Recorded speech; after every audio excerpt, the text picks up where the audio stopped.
vamos a comenzar entonces nuestra clase de hoy, domingo 3 de julio. Ya estamos a mitad del año, ustedes, qué barbaridad. Ya algunos estarán por recibir su bono 14, no lo vayan a malgastar, por favor. Y quienes no, pues entonces igual disfrútense la vida, ¿verdad? De eso se trata. Así es que para comenzar, hoy vamos a platicar de comportamiento organizacional. Entonces vamos a ver la definición que Bianca nos va a ayudar a leer, por favor. Buenos días. Definición. Definición del CEO. Es el campo de estudio que investiga el impacto que los individuos, los grupos y la estructura tienen sobre el comportamiento dentro de las organizaciones, con el propósito de aplicar tal conocimiento al mejoramiento de la eficacia de la organización. Excelente. Entonces, gracias, Bianca. Ahora cuéntenos los demás, ¿qué entendemos por esta definición?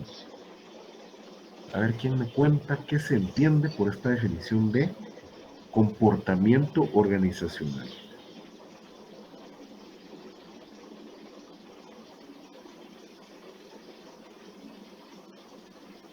A ver, pues, ¿quién me cuenta?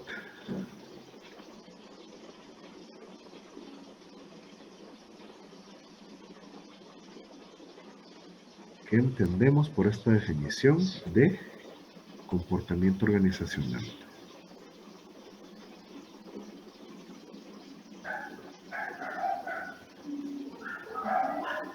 La verdad que lo veo un poco difícil porque como estábamos hablando de cultura, que es la manera de tomar decisiones y todo eso, no sabría cómo diferenciarlo de esta otra definición. Yo diría que es como la gente reacciona ante las situaciones, ¿verdad?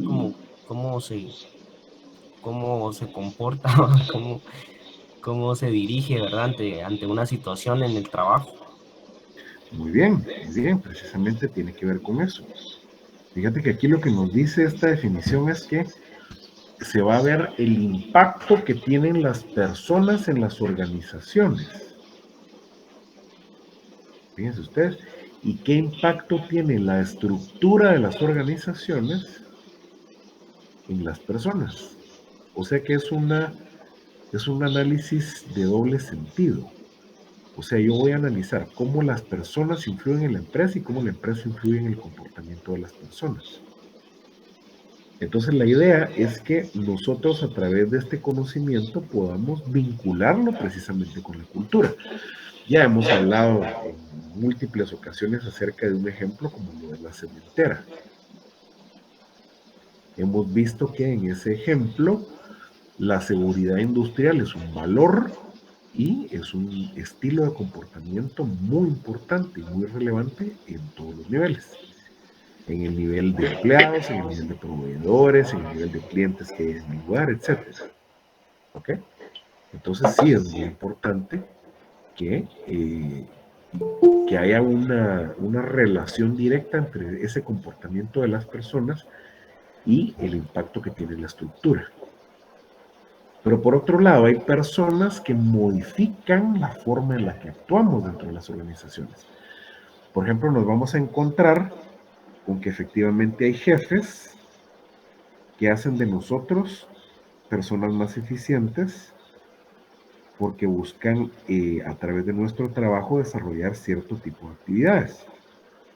Por ejemplo, nos piden informes más profundos, nos piden actividades de desarrollo, nos hacen realizar cosas que a la larga nos dan una mejor presencia profesional, por ejemplo. ¿Ok? Entonces, al ver esto, nosotros nos enfrentamos a un cambio de conducta que es promovido por una persona.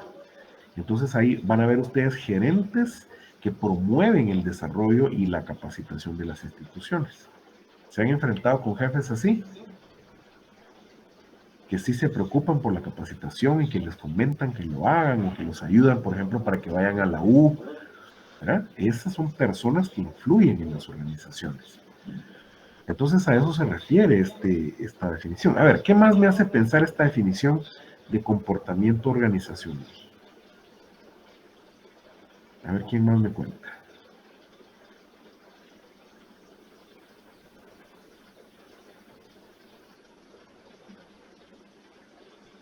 Doctor, disculpe, en este caso, por ejemplo, yo siempre he tenido como que la noción de que los líderes, ya sea gerencias o ya sea líderes pequeños de grupos, son los que también influyen en el comportamiento organizacional, ¿verdad?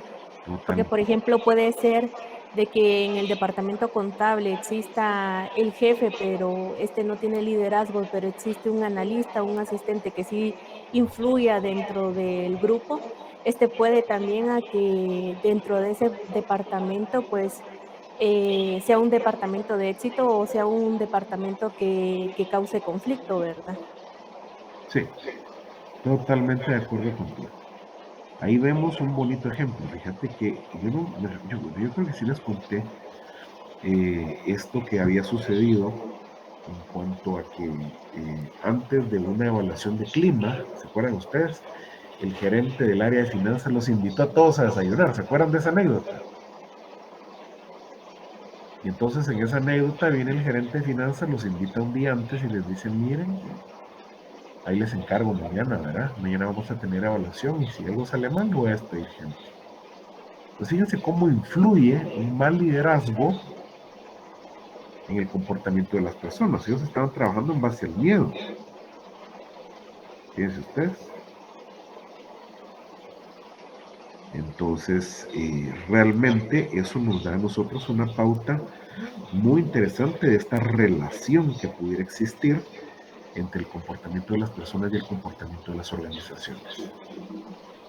Entonces, esta es la primera definición, pero veamos también qué es ese comportamiento organizacional. Le vamos a pedir, por favor, a Alma que nos ayude con esta otra diapositiva, por favor.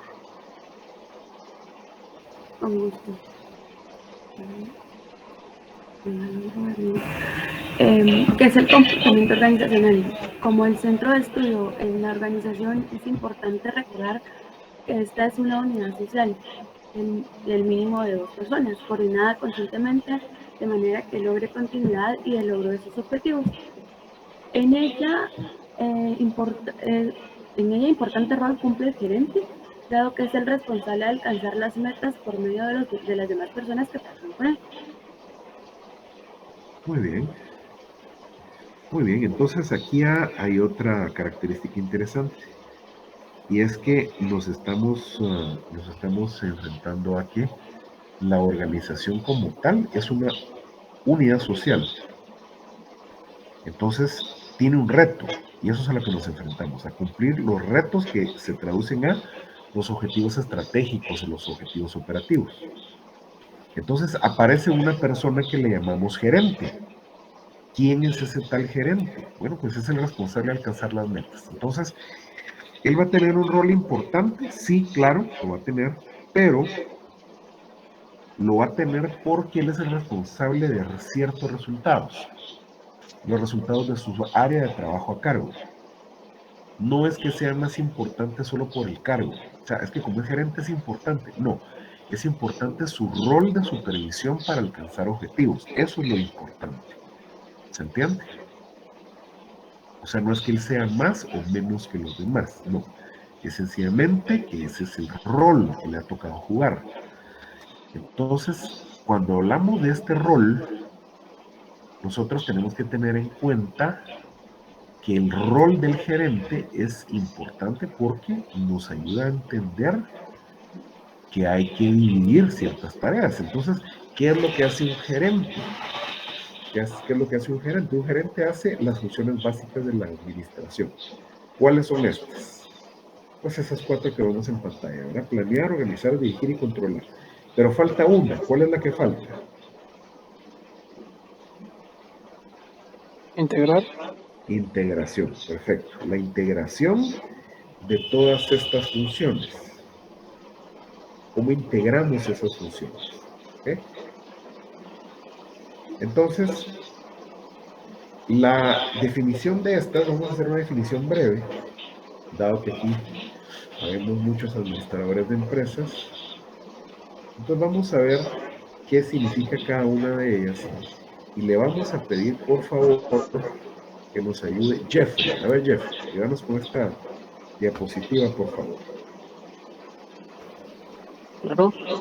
Dice que involucra cada una de las funciones: planear, definir metas, establecer estrategias, desarrollo de planes y coordinar actividades. Organizar, determinar qué labores deben realizarse, quién las realizará, agrupar tareas e identificar quién tomará las decisiones.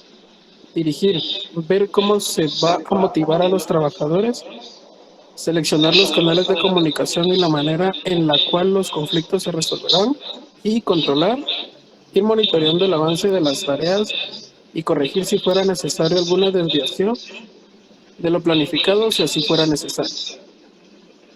Excelente. Y por último está la integración, que lo que hace es precisamente eso, ¿verdad? Integrar a todas estas funciones de manera tal que se alcancen los objetivos. Entonces necesitamos hacer obligadamente estos pasos, ¿verdad? Estas funciones las necesitamos hacer de manera tal que nosotros querramos obtener los objetivos de la organización.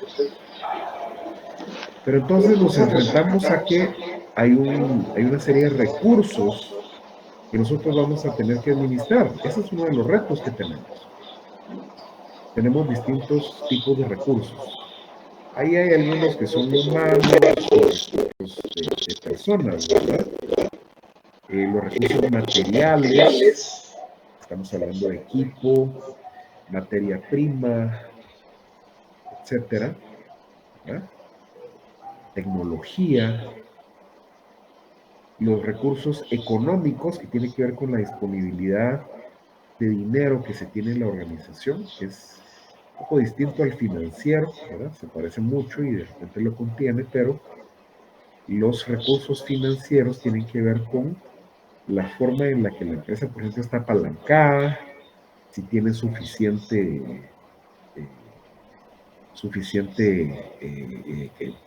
¿cómo se llama esto? Dinero en el banco, por ejemplo, para poder cumplir obligaciones. En fin, o sea, el tema financiero es cómo se ejecuta la parte de control financiero en la organización. Y finalmente está otros. ¿Qué es otros? A ver, ¿qué se les ocurre? Que podrían ser otros recursos que podrían ayudar a que la empresa cumpla con sus objetivos.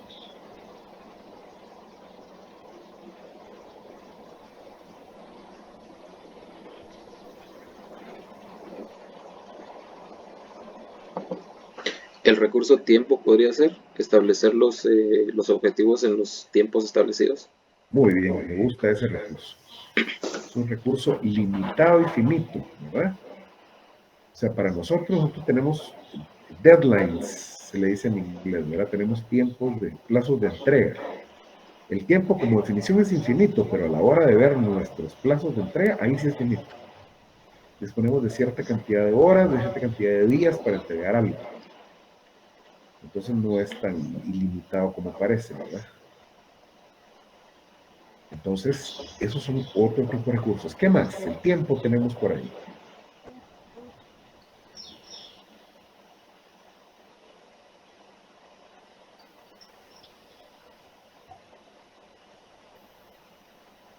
¿Qué más? A ver, pues. Adelante, Anielka.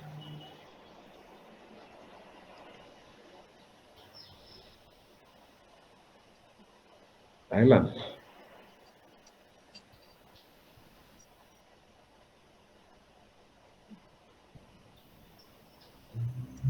¿Sí, Anielka?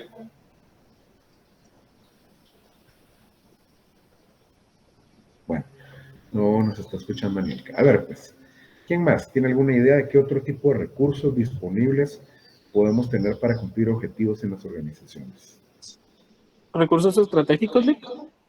Muy bien. ¿Estratégicos como cuáles? ¿Qué me dirías? Alianzas, partners, los stakeholders en general, proveedores, acreedores. Sí, muy bien. Me parece muy buena idea el tomar en cuenta nuestra posición dentro del mercado para ver que nuestros proveedores también pueden ser una forma de ventaja y un tipo de recurso que nos ayude a cumplir objetivos. Por ejemplo, por temas de calidad, por ejemplo, por temas de cumplimiento. Por ejemplo, en este último año, ustedes se darán cuenta que hubo algo bien interesante.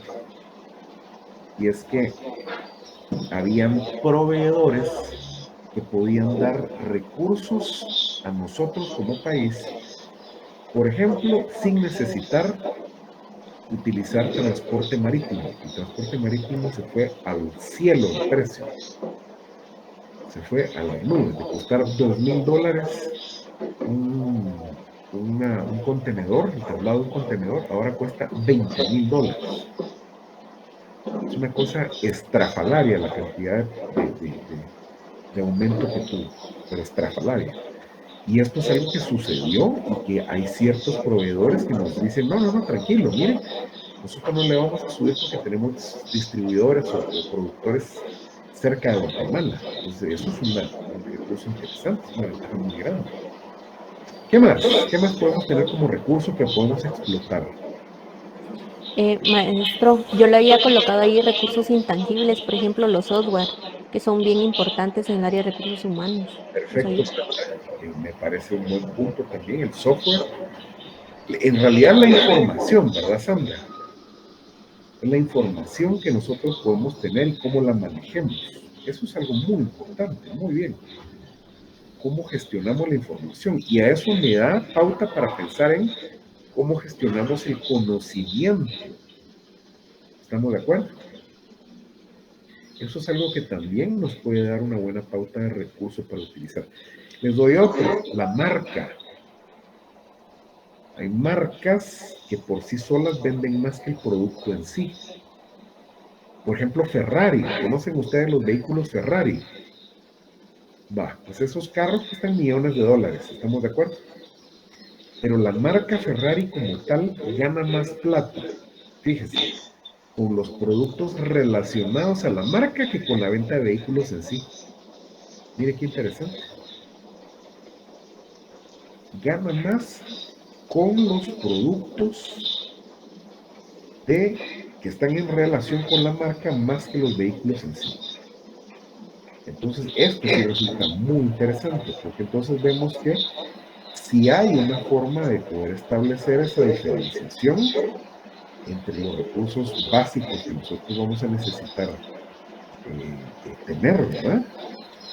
Y lo que ciertamente a nosotros nos permite tener nuestra industria, nuestro mercado. Entonces nosotros vamos a tomar todos estos recursos. Se me antoja pensar también la responsabilidad social, es un recurso que podemos tener. A través de los ahorros que podamos obtener, vamos a poder ver que hay formas interesantes de poder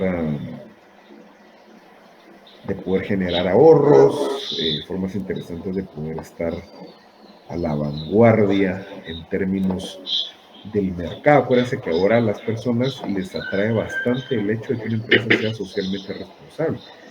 Entonces, cuando yo paso todos estos recursos por el filtro de la ejecución y aplico estas funciones administrativas, planeación, organización, dirección y control, y por supuesto la integración, entonces va a ser más fácil que yo obtenga los objetivos que me planteo como organización. ¿Ok? Entonces mis recursos los paso a través de ese filtro para alcanzar los objetivos. Pero entonces esto va a requerir ciertas habilidades. ¿Y cuáles son las habilidades que se puedan requerir por parte de los gerentes para cumplir esto? ¿Qué me dirían ustedes? A ver, cuéntenme un poquito. ¿Qué les viene a la mente? La habilidad de tal vez liderar a las personas para poder cumplir los objetivos. Excelente, excelente. Me hace mucho sentido.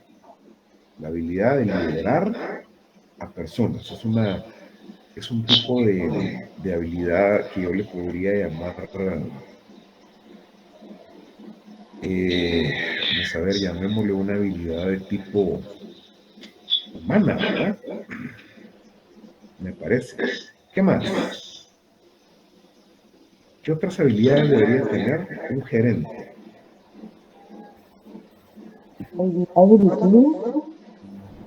Fíjate que no te escucho claro, Mildred. Cuéntame de nuevo, por favor. ¿Podría ser la habilidad de dirigir, doctor?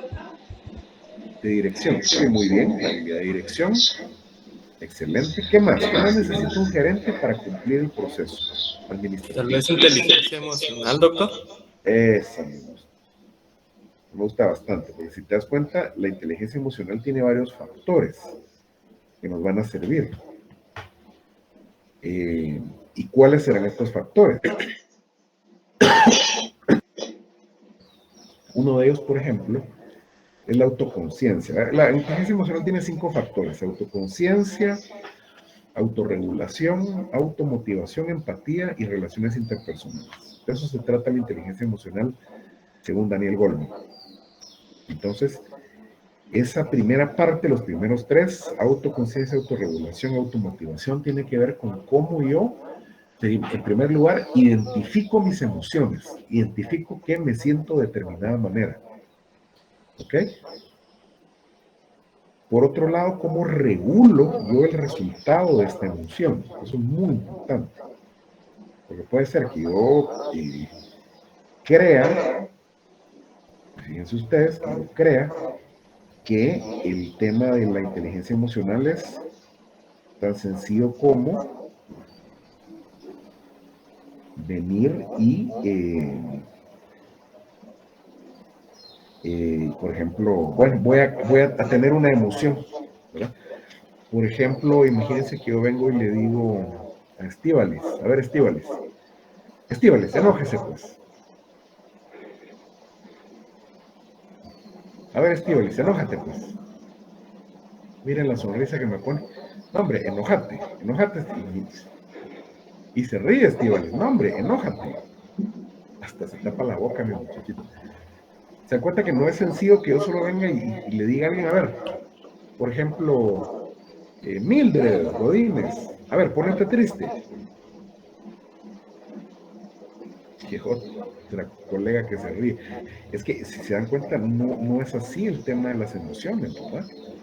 O sea, no es que yo llegue, por ejemplo, yo no lo quiera, pero en un velorio, ¿ok? En un velorio uno llega y no, hombre, no te sientas así. Es que eso no puede pasar. O sea, la emoción es una de las circunstancias básicas del ser humano. La emoción sale. Yo lo que tengo que hacer es gestionarla. Entonces yo la identifico primero y luego gestiono el resultado. O sea, si yo, por ejemplo, estoy enojado, yo lo que sí puedo hacer es sentir mi emoción y no explotar. Eso sí lo puedo hacer. Que me imagino que a algunos de ustedes les es más fácil, a otros no tanto. Pero, por ejemplo, hay personas a quienes les cuesta no explotar. Somatan la mesa y gritan y hacen de todo, hacen un escándalo y les cuesta no hacerlo, de verdad.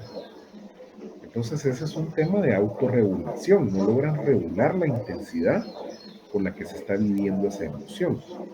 ¿Okay? Entonces la regulación es muy importante. Luego está la automotivación. Entonces aquí yo ya me voy a pasar a que vamos a analizar realmente cómo a través de la inteligencia emocional yo puedo lograr motivar a otras personas a que hagan las cosas. Pero primero me tengo que motivar yo. Y este otro elemento, el siguiente, que tiene que ver con empatía, ahí sí yo hablo de cómo yo hago que la relación con los demás sea más sencilla. Por ejemplo, pensemos qué es la empatía. A ver qué me dirían ustedes de qué es la empatía. Ponerse en los zapatos de la otra persona. Ajá, ¿qué más? Es como estar en el mismo sentir de la otra persona. Si la otra persona se siente triste, pues tratar de estar en la misma situación o comprender la situación por la que está pasando la otra persona. Ok. Es muy importante eso que nos dicen ustedes dos, porque acuérdense que una cosa es que yo pueda entender la situación de la otra persona. Eso es lo primero. Pero por otro lado, es algo muy diferente que yo me ponga al lado de la persona a sentir la emoción. Por ejemplo, imagínense que yo vengo y llego a la oficina y me encuentro a Anel, ¿verdad? O a Analí. ¿Cómo es tu nombre, mi estimada? Analí, ¿verdad? Sí. Perdón, ya me está fallando el bifocal, dijo aquel. Entonces tengo a Analí en la oficina y me la encuentro y de repente la veo con 2 lágrimas en los ojos hinchados y rojos, sentada en su escritorio, sollozando. A ver, Manuel, ¿vos qué harías si te la encontrás así?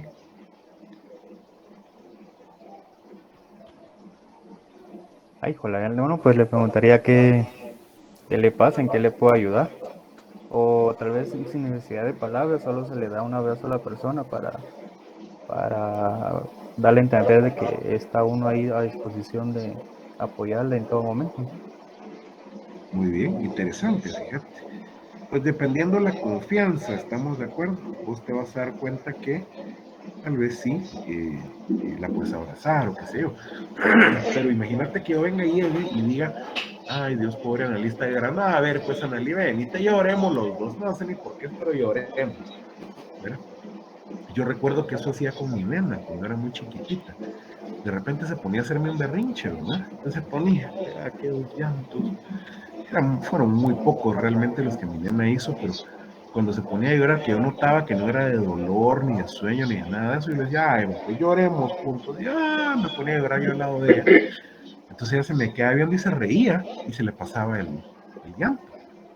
Fíjense usted, pero es que eso no es empatía, o sea, eso era una técnica que yo utilizaba para distraerla.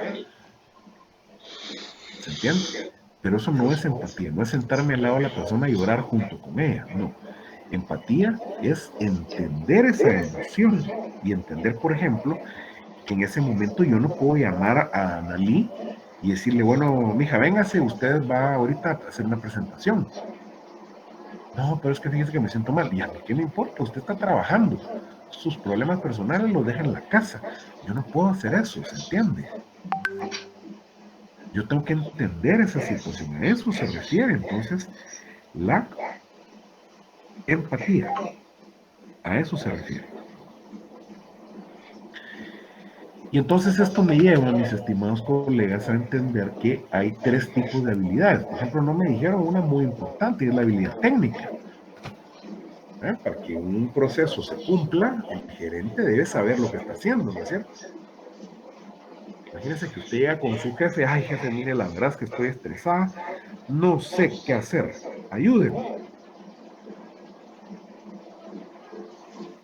Y le dice, híjole usted, mire, la verdad es que no sé qué hacer. Usted vaya y resuelva, ahí usted para eso la contratamos. No sé si le ha pasado eso, ¿verdad? Espero que no. Pero usted espera que su jefe le ayude y que le dé esa información y que le resuelva, pues, ¿verdad? Entonces, sí se necesita una habilidad técnica, que conozca los procedimientos, que sea un soporte en realidad. ¿Ok? Eso es lo primero. Habilidades técnicas. Luego las habilidades humanas, que ya nos la había dicho por ahí una de nuestras colegas. Y esta habilidad humana se va a reflejar a través de la forma en la que yo puedo trabajar, motivar y entender a la gente con la que trabajo. ¿Ok? De eso se va a tratar, de esa habilidad para poder trabajar, entender y motivar a las personas. Entonces, si se dan cuenta, esto tiene que ver con ese elemento de empatía en la inteligencia emocional. Efectivamente, tiene que ver con inteligencia emocional. Esa es la parte humana. Y por último está la parte conceptual. ¿Qué es la parte conceptual? Pues es la parte de análisis, la parte de capacidad analítica que nosotros vamos a tener. Y aquí vamos a ver la capacidad de diagnosticar situaciones complejas a través de nuestra capacidad analítica, de nuestra capacidad mental, relacionando e integrando distintos conceptos. ¿Ok? A eso se refiere la habilidad conceptual. Entonces tiene que ver con esa capacidad crítica de análisis. ¿Ya? A eso se refiere. Entonces, estas 3 habilidades son básicas para que un gerente apoye de manera exitosa a su equipo y a su organización para alcanzar objetivos. A ver, Jorge, ayúdame con ese recuadro que está en pantalla, por favor. Con gusto, doctor. Es importante reconocer que la gerencia debe cumplir distintos roles dentro de la organización. Papeles interpersonales de información, papeles interpersonales de información y de decisión. Para ello debe poseer habilidades que son muy importantes para el buen desempeño de su labor. Piensen en un escenario sin estas habilidades. Exacto, muchas gracias, Jorge. Entonces aquí vemos eso, ¿verdad? Vemos escenarios en los que esto se facilitaría mucho, pero ¿qué pasaría si no tuviéramos estas habilidades? ¿Qué pasa, por ejemplo, si un gerente no tiene esas habilidades humanas? ¿Se entiende? ¿Qué pasaría si no tiene habilidades humanas? ¿Quién me dice?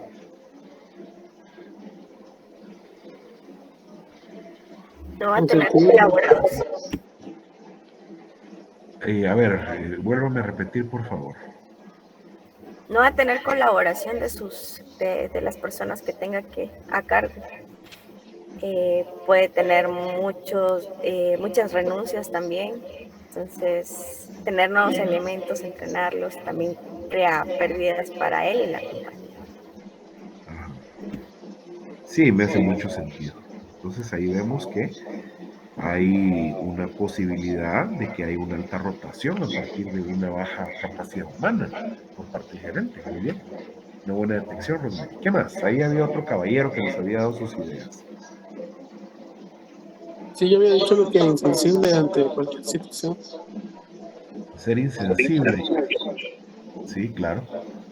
Claro, esa sensibilidad que necesitamos para entender que las otras personas son humanas y que también tienen necesidades y problemas y que de repente van a necesitar nuestro apoyo. Ojo que cuando lo vemos desde la estricta posición administrativa, o sea, uno está gestionando ciertas habilidades de la persona para que desarrolle un trabajo. Si no lo puede hacer, no está sirviendo, ¿se entiende? Y esa es la forma en la que muchas empresas ven a las personas. O sea, no me está funcionando, o sea, a mí no me interesan los problemas personales. Entonces, nuestro rol en recursos humanos es tener ese doble rol, ¿ok? En el que nosotros apoyamos al empleado, pero también estamos del lado de la empresa. ¿Se entiende? Entonces esto es muy importante que lo tengamos claro, muy, muy, muy importante. Nosotros tenemos entonces ese rol intermedio entre que nuestra habilidad humana facilite que las personas se sientan en un ambiente agradable, pero también desde la perspectiva conceptual, que hagamos los análisis pertinentes del lado de la empresa para que hagan las cosas como deben hacerlas. ¿Ok? Entonces vamos a hacer un caso en este momento. Yo hace unas horas les mandé a todos en el chat un archivo de PDF que se llama despedida laboral. ¿Ok? Entonces le voy a pedir por favor a Alejandro, a ver, Alejandro Castillo, ayúdame por favor a leer ese documento. Quisiera que nos lo leyeras a todos para ver de qué se trata ese archivo que les envié, por favor. Con mucho gusto.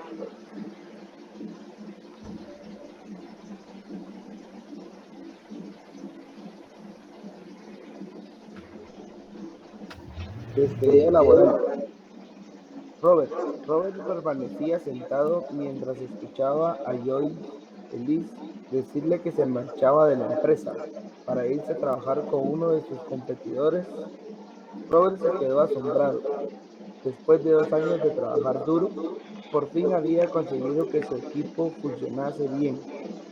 Joyce era una de las mejores colaboradoras y él había intentado decírselo a través de concesión de bonificaciones. Se trataba de una persona en la que había llegado a confiar. Joyce necesitaba muy poca supervisión para ejecutar bien su trabajo, al contrario de algunas otras personas de su grupo.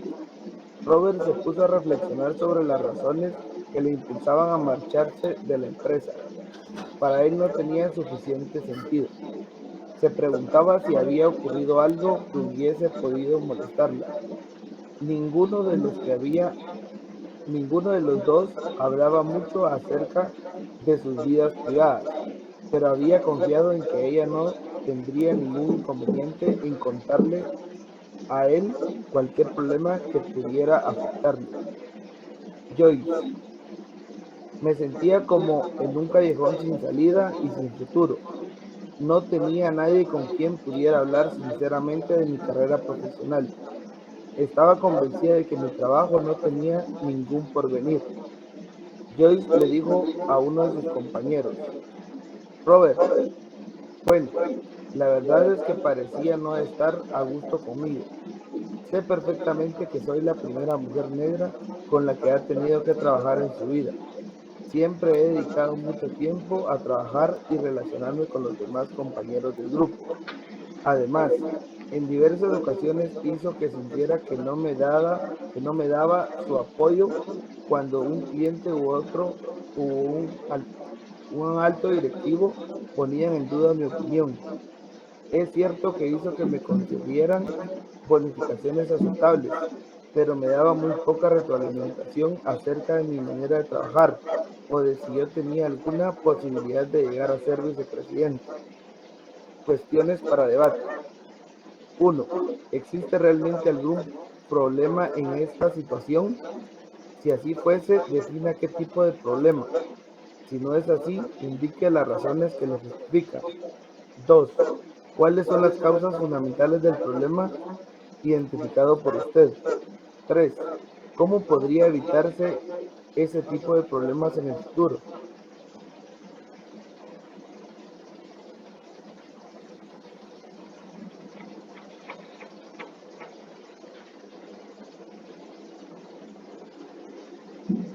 Listo. No se le escucha, doctor. Ay, perdón, no había activado el micrófono, qué pena. Pues les decía que entonces ahora nos vamos a tomar unos minutos para poder resolver este caso en grupos, ¿ok? Y al regresar, más o menos unos 20 minutos, les voy a dar, entre 20 y 25 minutos para que terminen, ¿ok? Entonces voy a necesitar que ustedes resuelvan el caso, resuelvan esas interrogantes y vayan más allá de lo obvio, ¿ok? Vayan más allá de lo obvio. No dice, sí, ahí está tal cosa. No, analicen un poquito más de análisis, ¿ok? Entonces, necesito que lo analicen bien, vean 1, 2, 3 razones. Acuérdense que eso es lo que nos pregunta el caso. A ver qué razones son las que encuentran. Y luego, pues ya vamos a exponer las razones acá en clase, ¿ok? ¿Estamos claros? Muy bien, entonces a partir de ahorita comienza el tiempo para que puedan trabajar ustedes juntos. Adelante, pues, jóvenes. 20 minutos, ¿verdad? Correcto, entre 20 y 25 minutos. Les voy a pedir que cuando terminen en el grupo, todos en el grupo levanten la mano, por favor. ¿Ok? De acuerdo, gracias. Muy bien, jóvenes.